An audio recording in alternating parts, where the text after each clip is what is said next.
Bienvenidos, esto es POX, Poco Ortodoxas. Es un programa que hacemos 3 mujeres economistas con la idea de sacar la academia de la universidad y llevarla a las calles. Por eso, una vez por semana a las 20 horas por Radio del Informante, tenemos una cita para charlar de los temas destacados de la semana, intentando aportar una visión académica al día a día. Este programa lo hacemos con Antonio Gerbaji. Buenas noches, Santo, ¿cómo estás? Hola, buenas. Y con Ana Laura Jaruf. ¿Cómo estás, Ani? Hola, buenas noches. Mi nombre es Noelia Méndez Santolaria y les doy la bienvenida al programa de hoy, donde vamos a charlar del salario en dólares y escuchen también lo que nos trae Anto, el salario medio en pan dulces. No se lo pierdan en el Abro Hilo. Y para la entrevista vamos a recibir a Martín Calos para hablar un poco de coyuntura, actualidad y problemas estructurales. Pero si les parece, chicas, arrancamos con la consigna de hoy. Vamos. Bueno, hoy es 8 de diciembre y es el día en donde tradicionalmente se arma el arbolito. Bueno, no todos lo hacemos porque depende de las tradiciones de cada uno. Por ejemplo, en mi casa no se arma, pero por lo menos yo no me escapo a cierto clima de armar lista de deseos, de hacer balance de año. Sí. Aparte de todo, mira. Ya acá decoraron las plazas con luces, si vas al supermercado es todo música de Navidad, como que te obligan a tener en clima. A mí me gustan las lucecitas de la Navidad, voy a decirlo, me gustan las decoraciones, viste, en la calle, todo. No armamos arbolito, pero porque los arbolitos son para los niños, solo cuando hay niños, arbolito. Y los balances de año me parecen como recursis, perdón. No, está bien. A mí también me parece recursi, pero no me puedo escapar, no sé por qué. Porque es una fecha, ¿no? Sí. Me lleva la atmósfera. ¿Qué balance tenemos en este año pandémico donde estuvimos la mayor cantidad de meses encerrados? Bueno, claro, este año se complica, así que mejor nos concentramos en los deseos para el año que viene. Y cuando armás una lista de deseos, a veces tenés clarísimo lo que querés. Todos vamos a incluir este año en la lista para Papá Noel, que nos traiga la cura para el coronavirus. Eso ya no se sostienen. Pero muchas veces hay deseos que no se los podemos pedir a Papá Noel, los tenemos que autogestionar. Y te asalta un poco la duda o la indecisión. Yo soy de tener muchos proyectos y no saber por dónde arrancar, cuál es la mejor oportunidad de hacerlo. Me agarra por ahí, no sé ustedes, chicas. Sí, puede ser. A mí me hiciste acordar de la frase, la de cuidado con lo que deseas porque puede hacerse realidad. No sé si la escucharon alguna vez. Ay, sí. Totalmente. Pero bueno, algunos a veces quizás desearon estar más tiempo en su casa del año pasado y pum, cuarentena. Escuché a muchos quejarse de estar encerrados en sus casas y vos decís, pero cuando estamos en el trabajo querés estar en tu casa y ahora estás en tu casa y querés estar en el trabajo, ¿cómo puede ser? Hay mucha gente que tiene ese problema, que no tienen claro lo que quieren, pero no nos vamos a meter a tirar en contra de nadie, aunque quieran. No. Al contrario, les vamos a ofrecer un concepto de la ciencia económica que se intitula costo de oportunidad para ayudarlos a tomar sus decisiones. A este concepto se lo debemos al economista y sociólogo austríaco Friedrich von Weiser, espero pronunciarlo bien, que vivió entre 1851 y 1926 y que lo expuso en su teoría de la economía social en 1914. ¿De qué se trata esto? Bueno, uno tradicionalmente, o lo que venía diciendo la teoría económica hasta ese momento, sobre todo la corriente inglesa, es que tenés un costo asociado y un beneficio asociado a un proyecto sobre lo cual vos tomás una decisión. ¿Qué quiere decir esto? Agarramos nuestra listita y nos ponemos de un lado los costos, ya sea en tiempo, en dinero, energía, del proyecto que queremos encarar, y ponemos del otro lado los beneficios, las satisfacciones futuras que esperamos recibir por la inversión que estamos haciendo. Entonces, en base a eso tomaríamos nuestra decisión. Y entonces el austríaco nos dice, ojo, porque ¿qué pasa si tenemos un proyecto alternativo? Y tenemos que elegir entre hacer uno u otro porque los recursos no nos alcanzan para las dos cosas. Bueno, ahí tenemos que hacer lo propio, lo mismo que hicimos con el primer proyecto con el segundo, y después sopesar cuáles son los costos y los beneficios de cada uno y cuál es nuestro costo de oportunidad de elegir un proyecto por sobre el otro. el costo de la alternativa vendría a ser. Yo hago esto y entonces renuncio a esto otro. Claro, la típica que se me ocurre es comprar dólares o hacer un plazo fijo, digamos. Tener que elegir entre dos opciones. Exactamente, porque no alcanza la plata para las dos cosas. Claro. O incluso cuando uno tiene eventualmente una oferta de trabajo, quizás part-time o full-time, también lo que suele hacer es decir, bueno, no solamente voy a ganar esto, sino que voy a dejar de cobrar aquello, ¿no? O quizás cuando uno dice, bueno, voy a agarrar una beca para ir a estudiar, no solamente, bueno, obviamente piensan otras cosas, ¿no? En la ganancia y pérdida, que no van a lo económico, pero desde el punto de vista del costo de oportunidad es, bueno, ¿qué estoy resignando para poder llevar adelante este otro proyecto? Sí, yo me acuerdo de una amiga que me decía, no este año, en años anteriores, me decía, la verdad que no sé si el año que viene tomarme un año sabático y hacer un viaje por los lugares que me gustan o hacer una especialización. Y yo le dije, o sea, una de dos, no podés hacer las dos cosas. Pero muchas veces estamos entre alternativas muy disímiles y está bueno saber a qué renunciamos cuando elegimos lo que elegimos.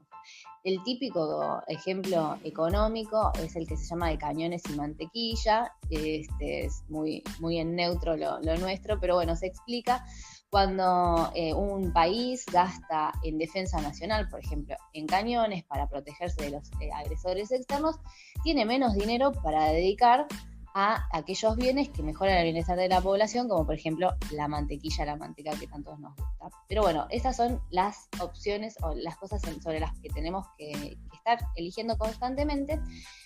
Y a veces evaluar la alternativa es la manera que tenemos de darnos cuenta de qué es lo que realmente queremos. Mucho de, bueno, vi la alternativa y la verdad prefiero quedarme con esto porque no me convence, pero ojo con qué usamos este concepto. Como todos, la escuela austríaca la tenemos que tomar con pinzas, eso es mío, lo pongo aparte.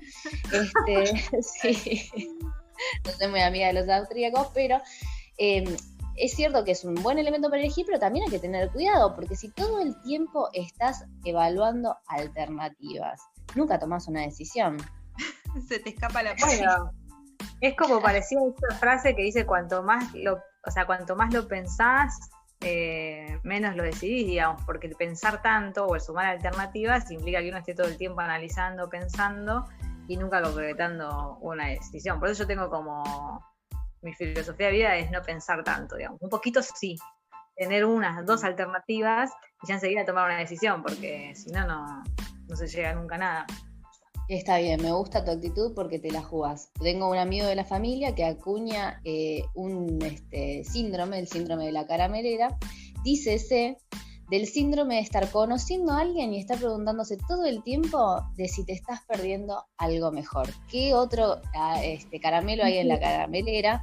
O el síndrome del bombón. Viste que tenés que elegir uno y el mejor. Ese se merece quedarse solo. Mira, tengo una amiga mía. Y agarrarse el caramelo media hora.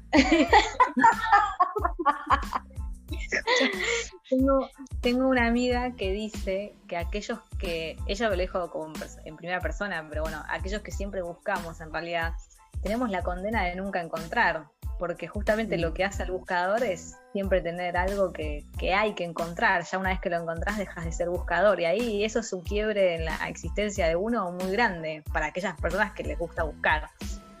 Es cierto. Sí. Así que es como que hay como un psicólogo te diría como que uno se auto... ¿Cómo es? Autoboicotea. Y algo así, como porque en realidad en el fondo lo querés encontrar, estás todo el tiempo buscando y siempre decís, ay, es que no encuentro a la persona ideal, porque quizás porque estás todo el tiempo queriendo ver qué hay más allá, entonces nunca te quedas con nada. El inconformista eterno, sí, tal cual. Bueno, habiéndoles presentado toda esta información, queremos saber si los Poxers ya escribieron la cartita para Papá Noel y cuáles son sus deseos para el año que viene. Si les parece, arrancamos con el tema de la semana.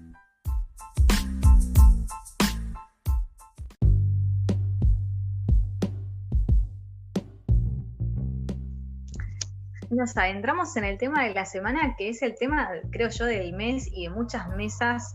Ahora que estamos en el distanciamiento y ya no aislamiento, la gente se encuentra a charlar y siempre hay un tema en común, y por eso lo traigo acá, que tiene que ver cómo están los salarios en dólares en Argentina, porque hemos tenido, bueno, una devaluación bastante interesante y muy rápida, y no, los salarios en pesos no se ajustaron, digamos, conforme fue variando el dólar, y eso genera muchas conversaciones de precios relativos.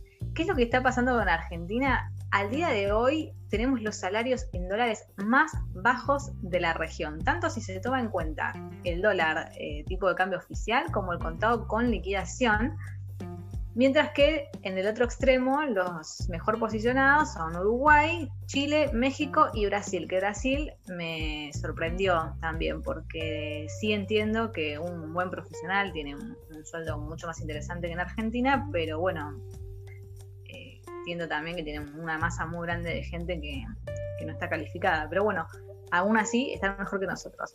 No sé ustedes, chicas, si perciben esto. Yo a veces trato de no hacerlo siempre, pero a veces calculo mi salario en dólares y me da vergüenza hasta decirlo, así que no lo voy a decir. Pero...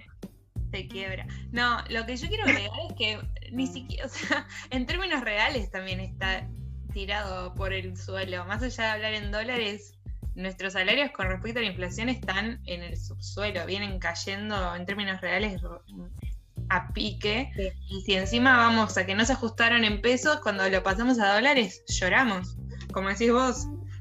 Igual ya saben mi postura, yo ya vengo quejándome de esto desde el programa pasado.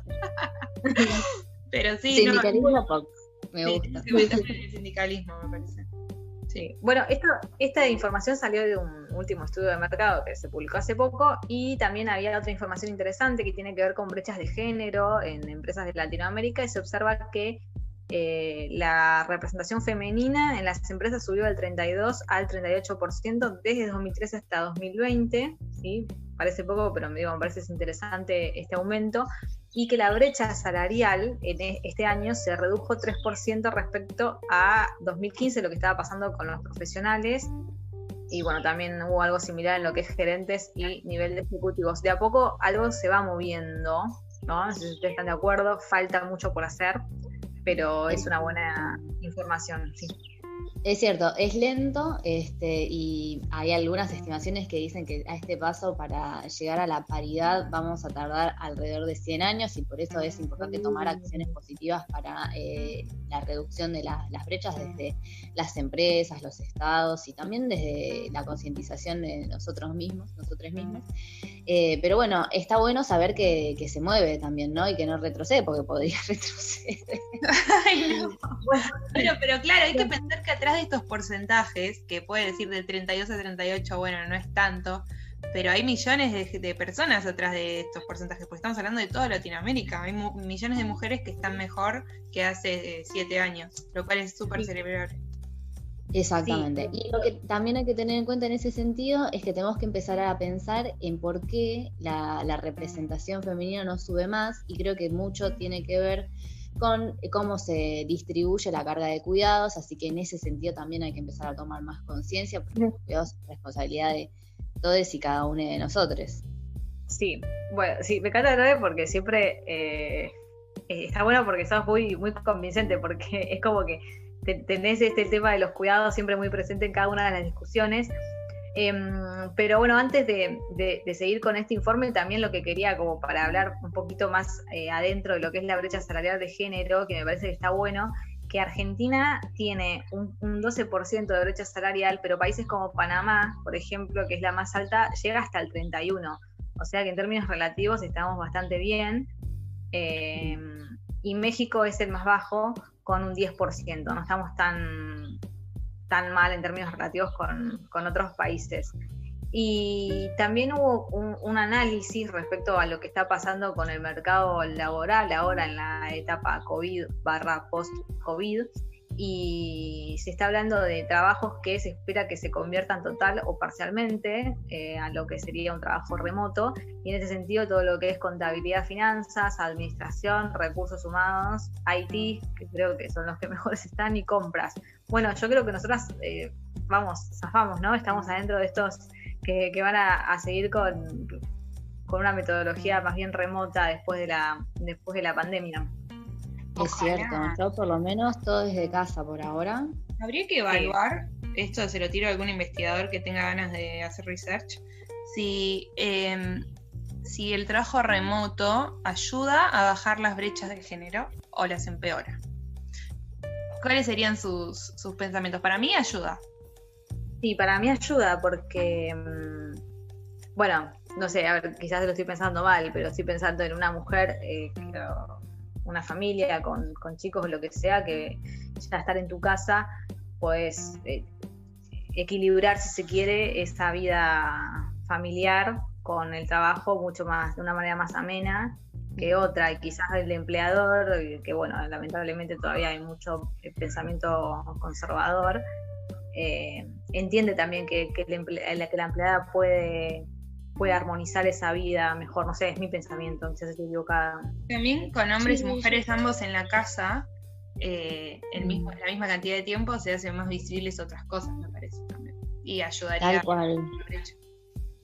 Yo creo que sí, que tomás mucho más conciencia de, al estar en tu casa, de todo lo que sucede en tu casa. Creo igualmente que el trabajo remoto por ahí en sí puede llegar a ser algún tipo de solución. Me parece que este trabajo remoto, en donde también los niños están en las casas, aumenta muchísimo la demanda de no trabajo, ¿no? De tareas de no trabajo remunerado, de tareas de cuidado que antes por ahí se resolvían, el niño estaba en la escuela y uno tenía un tiempo para trabajar. Ahora todos esos tiempos están mezclados y creo que es una oportunidad como de concientizar también de todo lo que eso demanda.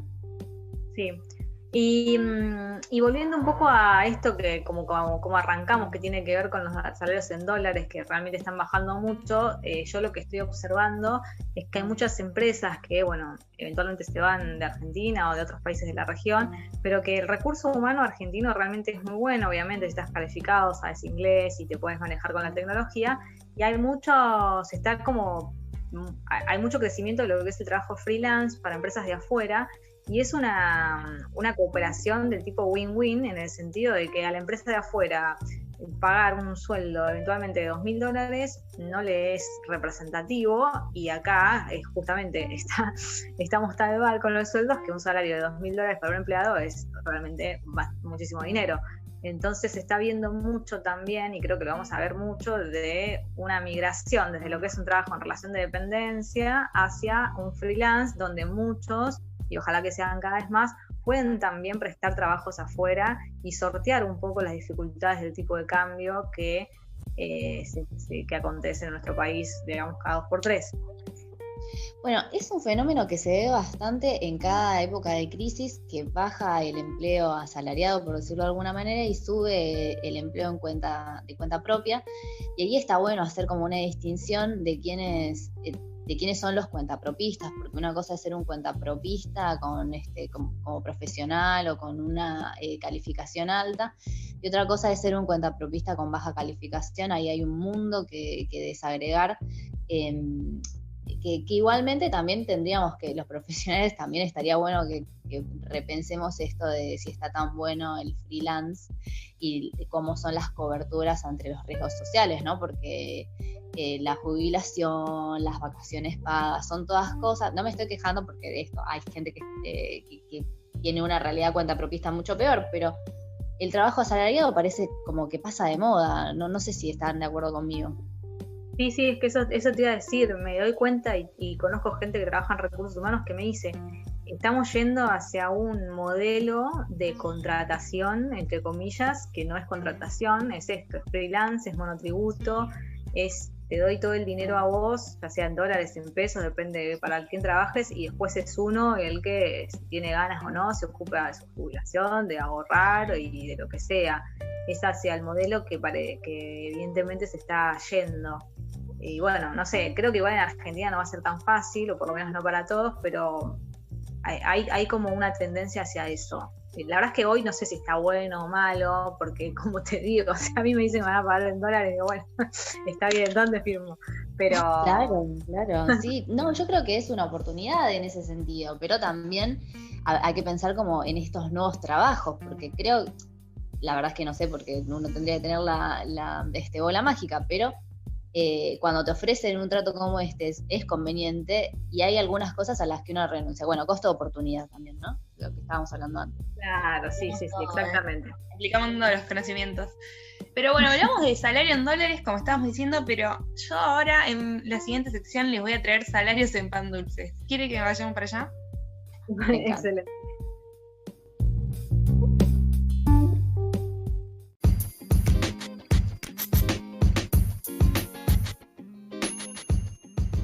Y como les contaba, seguimos en la onda diciembre / festividades / Navidad y vamos a hablar, por un lado, de los precios de la carne, para los que festejan haciendo un asadito las fiestas, y también del pan dulce.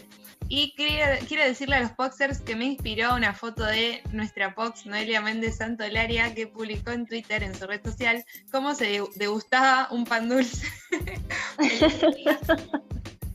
Amo esta época porque me encanta desayunar con pan dulce, pero no, yo no necesito el de la panadería, a mí también el del supermercado. Bueno, está muy bien, pero aparte hay gente que va más allá del de supermercado, porque si algo tiene de positivo la cuarentena es que todos nos pusimos un poco más cocineros, agarramos algunas nuevas herramientas como hacer pan de masa madre, que yo no hice, pero sé que mucha gente sí, y quizás este año algunos se animen y hagan pan dulce casero, porque el precio del pan dulce comprado se fue a las nubes, como muchas cosas de alimentos. ¿Cuánto está? Ahora vas a ver. Ahora te voy a decir. Pero bueno, como bien sabemos los economistas, y si acá reina la oferta y la demanda, viene diciembre y el precio del pan dulce se dispara. Y mi aporte a este programa va a ser que si fuéramos racionales, homos economicus, deberíamos comer pan dulce del 3 de enero al 30 de noviembre. Pero somos humanos. Entonces viene diciembre y nos agarran ganas de comer pan dulce. Así es. A mí me gustaría, pero la oferta está muy restringida, te digo, del 3 de enero al 30 de noviembre. Tienes que toquear.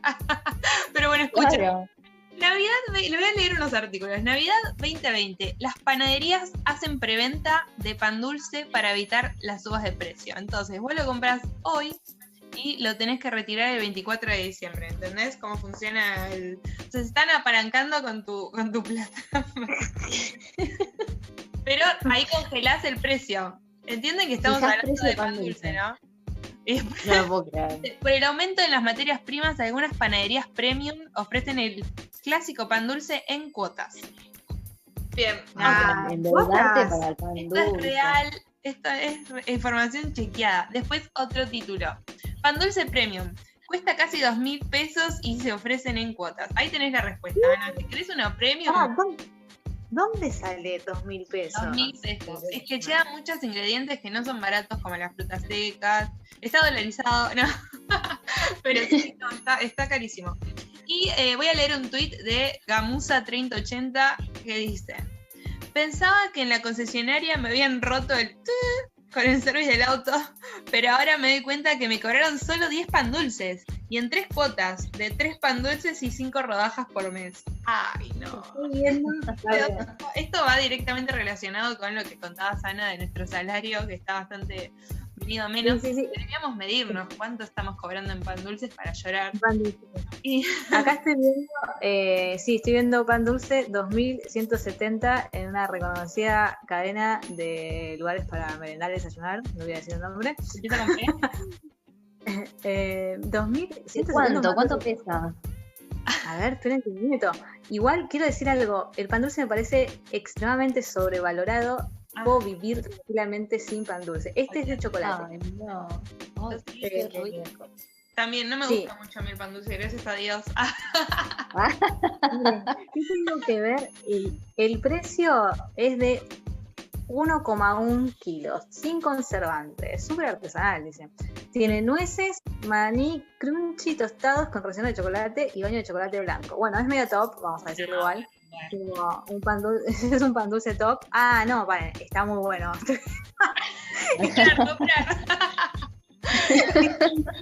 Estoy viendo que cuando lo parten sale todo un chocolate muy copado adentro. No, bueno, ojo que quizás. Bueno, está bien, hay que invertir el aguinaldo en pan dulces, porque con el aguinaldo, este mes toca aguinaldo, pero no nos vayamos.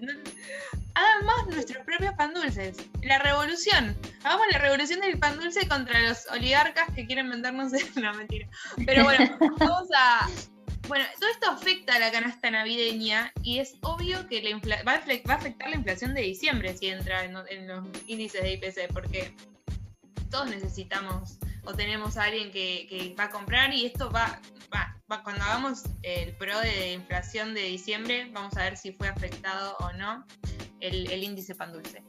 Eso lo vamos a saber recién en enero, el año que viene, típico chiste, pero mientras tanto, otra herramienta que tenemos para ver cómo viene el tema de la inflación es el REM, que es el relevamiento de expectativas de mercado que realiza el Banco Central.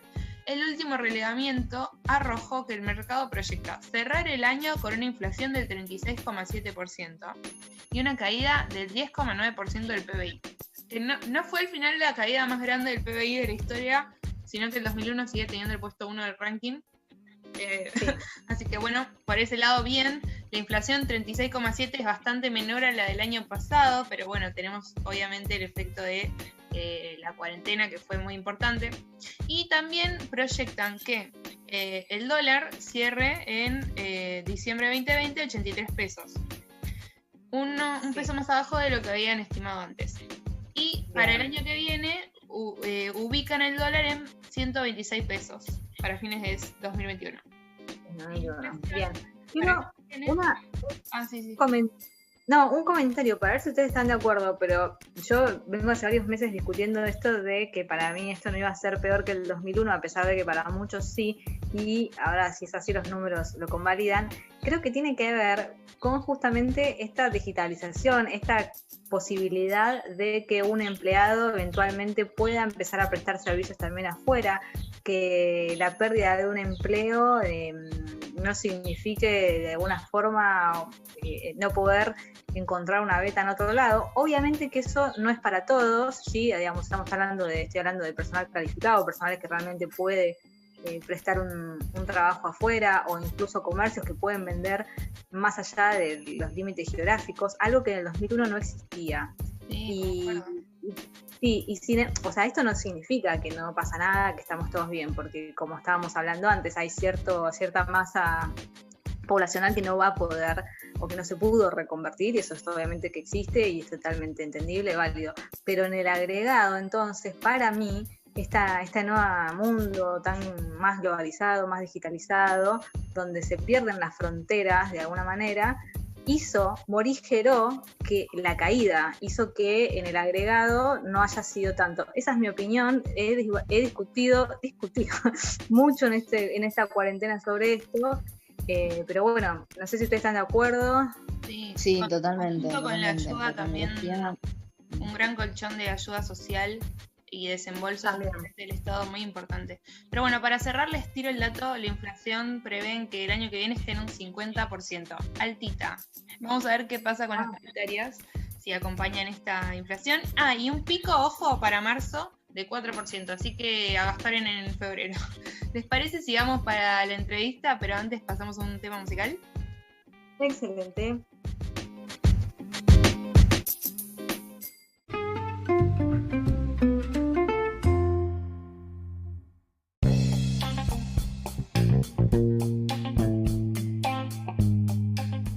Y nos metemos en el segundo bloque de Pods, es el momento de la entrevista y hoy vamos a entrevistar a Martín Kalos. Martín es economista, director de Épica Consultores, es profesor de la maestría en Estado y Desarrollo de la UBA, conduce el podcast Recalculando, que se lo recomendamos un montón a nuestros oyentes, sobre políticas públicas en Argentina, y también es hincha de Platense Calamar. Bienvenido. Muchas gracias, buenas noches. Bueno, buenas noches. Queríamos comenzar la entrevista hablando de podcast, porque nosotras también somos podcasteras, sabemos que es un medio que está en desarrollo, y queríamos que nos cuentes un poquito sobre Recalculando, que está muy bueno.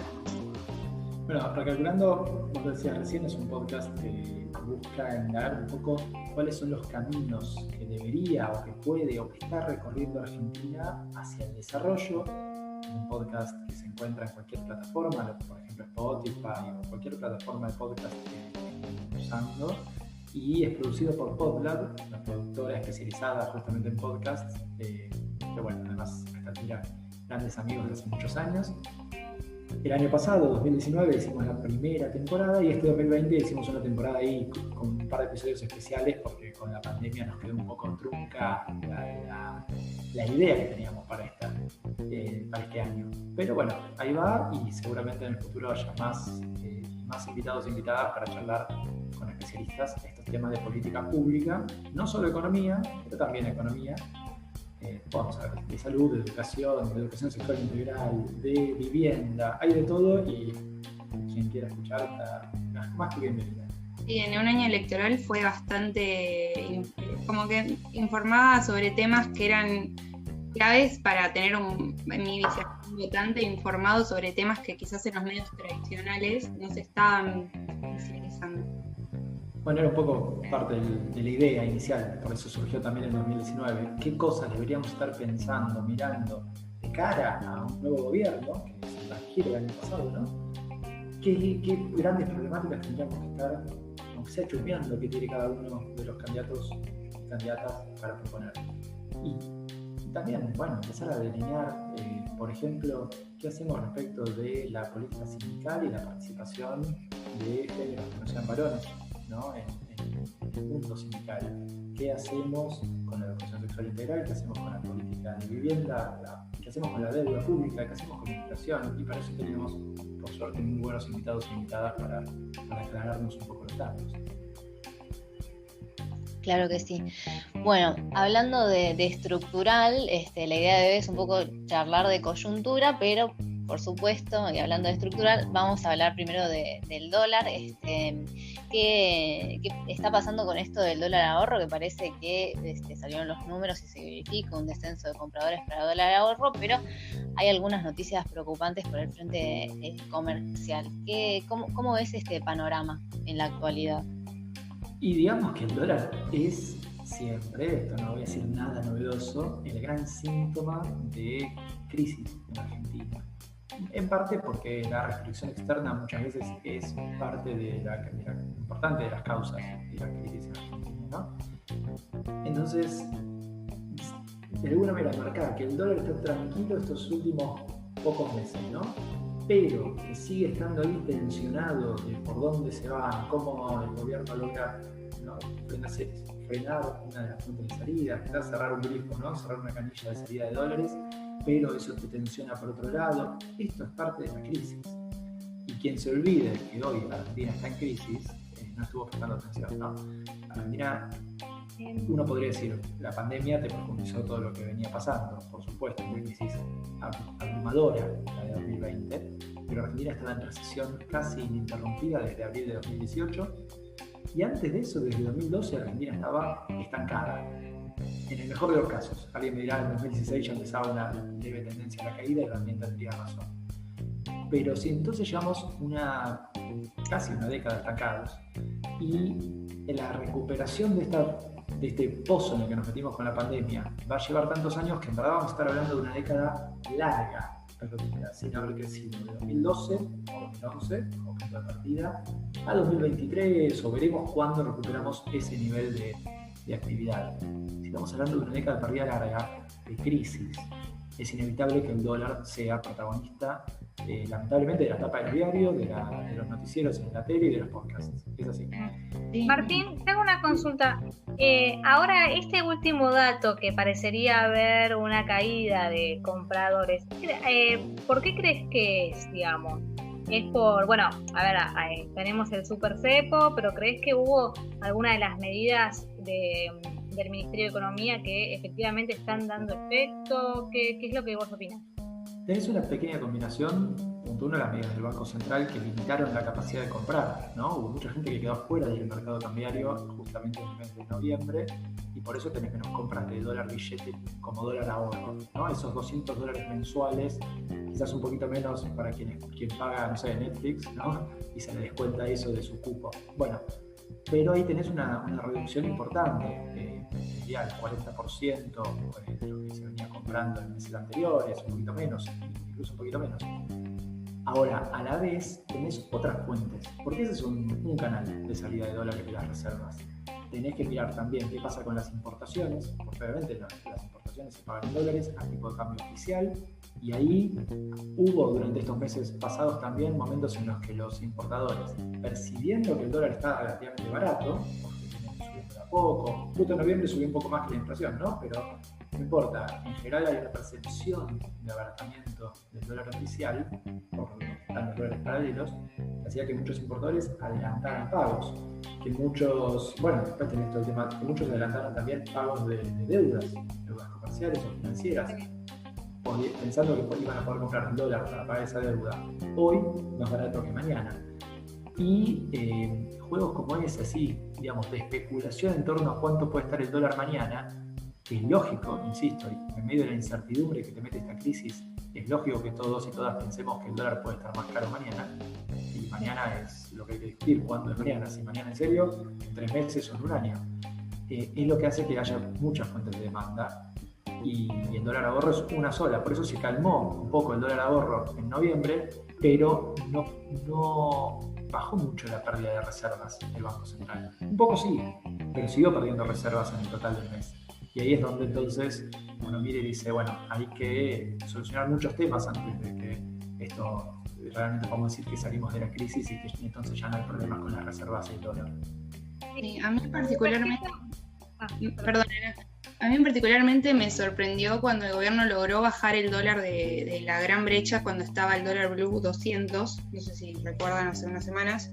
Yo no tenía tanta fe en que pudiera bajar y la brecha como que se está acotando, pero los economistas dicen que tenemos dos variables en este mercado, P y Q. Q está fijo por el tema del cepo, pero P tampoco está muy móvil.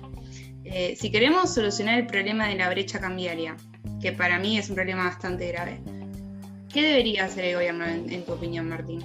¿Liderar Q? ¿O estar por P? Pero ahí tenemos otro problema, el problema de la inflación. Claro. ¿Cuál sería tu recomendación?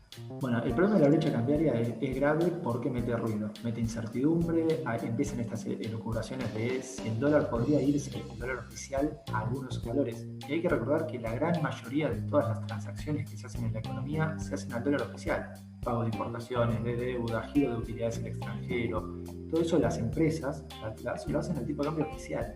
Entonces, ese es el número que te fija de alguna manera la inflación. Porque si no aumenta el dólar oficial, no hay mucho camino para que eso pase a precios, ¿sí? Por más que se evalúe en el blue o el contado con liqui, es mucho más reducido el impacto. Ahora bien, el problema es que el impacto puede venir por el lado de las expectativas. Por eso es clave moderar esa brecha cambiaria entre los tipos de cambio paralelos y el oficial. ¿Cómo lo logró? Bueno, por un lado porque la verdad que cuando se fue a 190, casi 200, como bien decías, Ando, el dólar blue en particular, era exagerado. No había ningún motivo para que estuviera ahí. En cualquier otro contexto hubiéramos dicho que eso era una burbuja. Porque era un activo que subía solo porque todo el mundo pensaba que iba a subir. No había Claro, pero el dólar, viste que no es como para los argentinos en particular, no es como en el inconsciente colectivo argentino. Cuando el dólar sube, uno dice, no va a bajar de nuevo, ¿viste? Ya se estacionó. Es como raro verlo bajar. Bueno, por eso te decía que en otro contexto hubiéramos dicho que no es una burbuja. En el contexto del dólar parecía, bueno, síntoma de crisis. Ahora, el gobierno, un poco aprovechando que se había ido demasiado alto y que entonces había margen para intervino a través de venta de activos, venta de bonos, que ayudaron a bajar los contados con liqui y el dólar bolsa. Y al bajar esos, el blue quedó un poco descolgado. Y recordemos esto, es un mercado muy chico. Por esto que te decía, de que la gran mayoría de las transacciones van por el oficial, lo que queda para el blue y para los dólares que van por activos financieros, como el contado con liqui y el bolsa, son volúmenes mucho más chicos, pero realmente mucho más chicos. Con lo cual, con un poquito, así como con un poquito de demanda subía mucho el precio, con un poquito de oferta lo bajaba. Y entonces ahí empezó a arbitrar un poco el Banco Central, además de alguna medida que en el margen habilitaba a que hubiera un poco más de oferta de dólares en los mercados. Entonces ahora el riesgo es otro, te diría. Por supuesto que el riesgo es que en algún momento esas corridas de los dólares paralelos reaparezcan, y eso es medio inevitable porque la incertidumbre de una crisis en Argentina genera que eso pase eventualmente. El otro riesgo es cuánto empezamos a tomar como referencia ese dólar paralelo, que hoy, como te decía, es marginal en términos de estructura de costos de las empresas. Muchas empresas, más de la mitad, hacen alguna transacción, algún manejo de caja, ¿no? Al dólar blue o al dólar contado con líquido o al net. Pero es realmente un margen menor dentro de su estructura de costos. Ahora, si empezamos a darle entidad como referencia del precio real del dólar, que hoy en día tenés muchos precios reales del dólar, si ese se pone como referencia, el problema es la devaluación que vas a tener que hacer mañana porque vas a estar mirando un número más alto, ¿no? Ese es el riesgo que el gobierno debería intentar impedir en un mediano plazo. En el corto necesitaba impedir estas corridas, ¿no? Sí, y Martín, yendo un poco a lo que está pasando en el frente externo, que obviamente también está relacionado con el valor del dólar. Nosotros observamos que si bien tenemos este superávit desde hace ya varios meses, está disminuyendo, a pesar de que también se habla de que hay buen precio de las commodities. ¿A qué crees que se debe esta caída? ¿Es un problema interno nuestro de oferta o el COVID y la demanda internacional es el principal determinante de esta baja? Bueno, este año obviamente lo del COVID te pegó porque hubo una baja de demanda en cualquier cosa que mires en algún momento del año, ¿no? Ahora bien, Argentina históricamente tiene un problema de oferta en el sentido de que sabemos qué es lo que ofrecemos y tenemos eso para ofrecer y nada más, en algún sentido. O sea, el techo productivo de Argentina depende de estos grandes sectores históricos, tradicionales y que siempre han sido exportadores. Y así como no hay que menoscabar es la importancia de esos sectores, estoy hablando en particular del sector agropecuario, agroalimentario, hoy en día, también del minero y del hidrocarburífero, que en distintas etapas históricas han sido exportadores netos, ¿no? Y en estos años lo son, en particular el minero de esos dos, ¿no?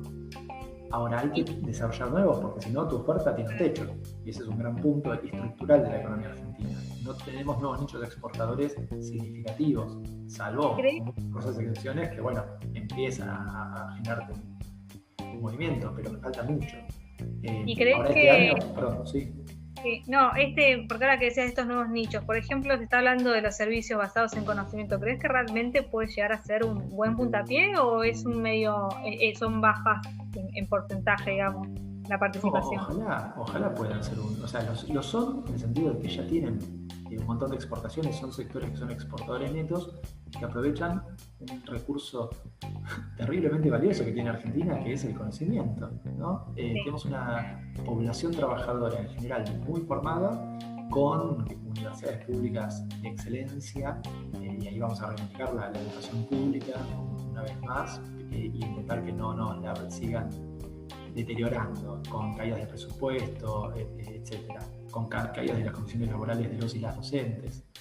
Pero digo, en base a eso hemos podido desarrollar la industria del software, una industria de servicios culturales creativos, terriblemente valiosa, y lo que tiene es que todavía está limitada en cantidad.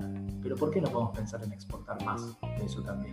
Lo que hace falta es, como pasó con la ley de software, que ya lleva más de una década vigente y que ahora se transformó en estos últimos años en la ley de servicios basados en el conocimiento, necesitamos generar esos marcos normativos y esa coordinación de agenda entre el sector público y el sector privado para que estas iniciativas privadas realmente puedan tener éxito y crecer.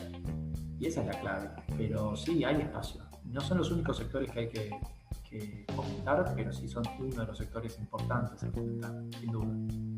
Sí. Y te voy a hacer un cambio súper fuerte de temas, pero porque a mí me interesó mucho el debate que fue sobre los saberes jubilatorios, que bueno, salió la nueva fórmula y hubo mucha discusión si era mejor, peor, si la ganan, no la pierden. ¿Para vos es mejor esta nueva fórmula? ¿Los jubilados van a ganar o peor o depende de qué factores? Yo creo que estamos en un sentido volviendo a la discusión de 2017, solo que rehaciéndola o deshaciéndola. Y en ese momento dije algo muy parecido, que es, estamos llamando reforma jubilatoria a algo que es reformar un índice de movilidad. No estamos pensando de vuelta al sistema jubilatorio. Y el sistema jubilatorio argentino tiene un par de grandes ventajas, grandes aciertos de la política previsional, como es su nivel de inclusividad. Y acá que nadie intente repente correrme con, bueno, pero le dieron moratorias a gente que no trabajó. Mentira, gente que trabajó, obviamente que el problema es que o no lo puede demostrar porque fueron trabajos informales, o no lo puede demostrar porque es trabajo no remunerado históricamente en Argentina, como es el trabajo en el hogar. Entonces, aparte con un número de trabajo negro como en nuestro país es, claro.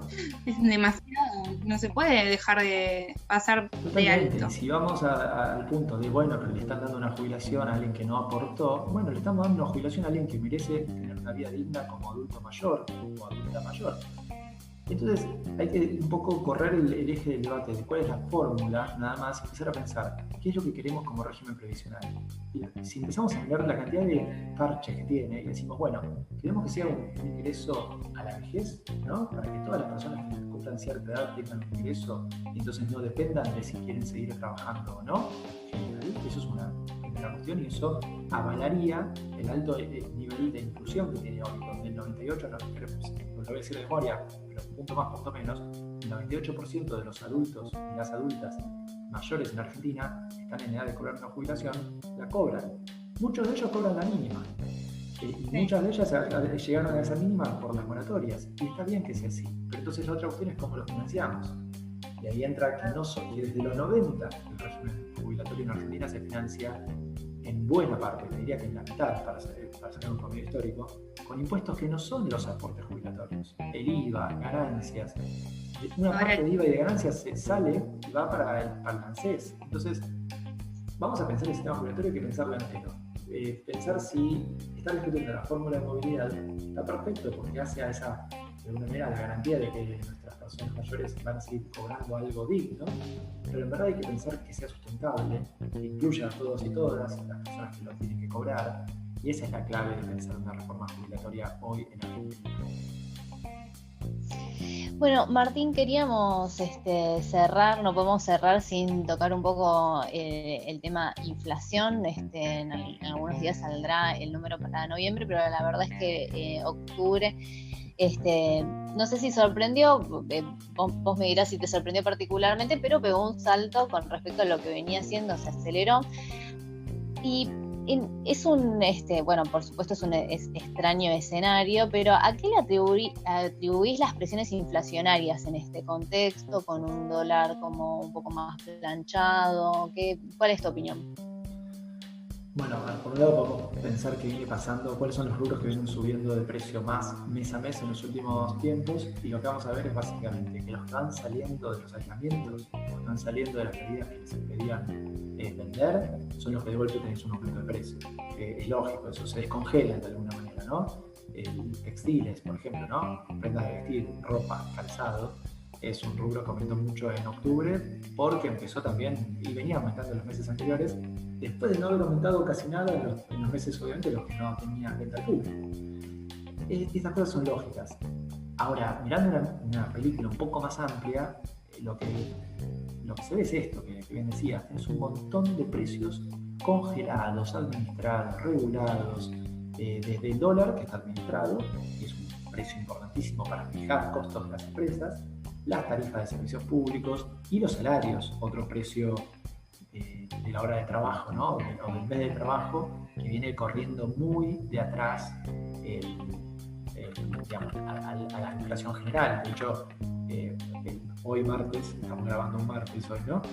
Salió el dato del salario de septiembre y sigue estando año a año cada vez más abajo. Hoy estamos 20% en salario real, 20% abajo de septiembre de 2015. O sea que en 5 años se perdió el 20% del poder adquisitivo del salario. Cuando uno mira todo eso, más los precios administrados o consensuados, si querés, de medicamentos, de obras sociales, de combustibles y naftas, de telefonía, etcétera, lo que uno se pregunta es, bueno, ¿cómo hacemos para que esté tan alto, ¿no? Para que tengamos una inflación de 37% en los últimos 12 meses, que probablemente baje, se acomode un poco en torno a 35% para fin de año, ¿no? Bueno, ¿es un buen número? Y sí, es 20 puntos menos que lo que fue el año pasado. Obviamente, uno no espera que baje de 55 a 4 en un año la inflación. Eso es imposible, y cuando lo intentó, por ejemplo, el gobierno de Macri, fracasó miserablemente. ¿Por qué es imposible? Es una baja importante, sí, hay una inercia y hay una toma de precaución de parte de las empresas, las familias, que hace que no pueda bajar más rápido, eso es lógico, pero también hay riesgos.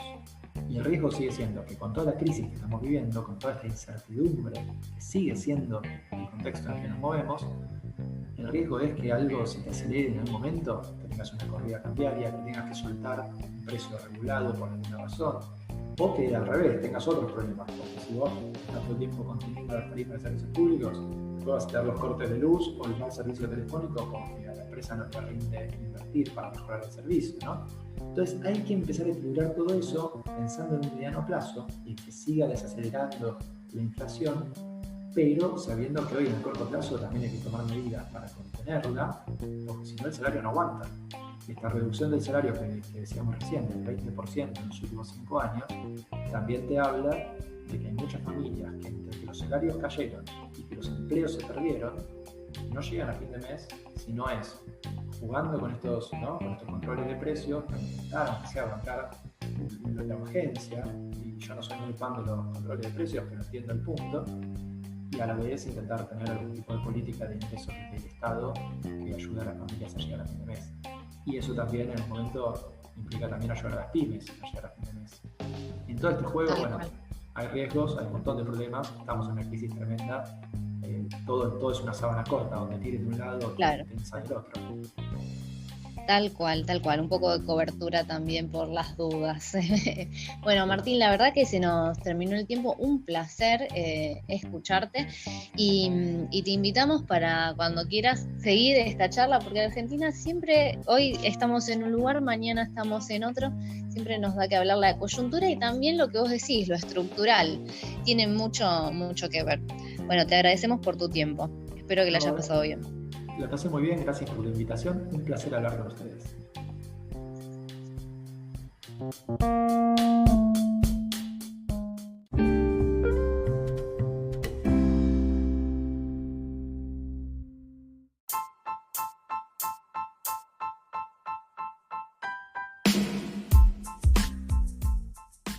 Bueno, amigues, muchísimas gracias por habernos acompañado hasta acá. Llegamos al final del programa, pero no se preocupen porque si quieren seguir la conversación nos podemos leer por las redes sociales. ¿En dónde nos encuentran, Anto?